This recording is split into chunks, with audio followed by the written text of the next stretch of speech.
好，今次就教下大家點樣餵皮克敏。咁一開頭咧又唔係好熟咧，咁就會逐粒逐粒餵嘅。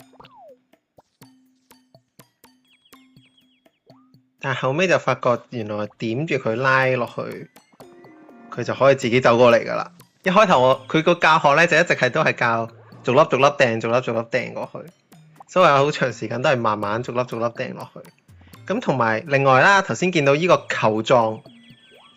呢個球狀嘅心嘅時候咧，就代表佢依次可以攞到個花係雙倍嘅，即係例如呢個點一點啦，你就可以見到佢係兩個花邊嘅。咁睇當你有隻花唔係好夠嘅時候，你就可以用呢個方法 double 你攞嘅花啦。咁樣就我嚟解活動嗰啲會方便啲嘅。咁呢度我就全部都係雙倍兩粒、兩粒、兩粒、四粒咁樣攞啦，同埋堆埋一齊咁樣撳就會易啲。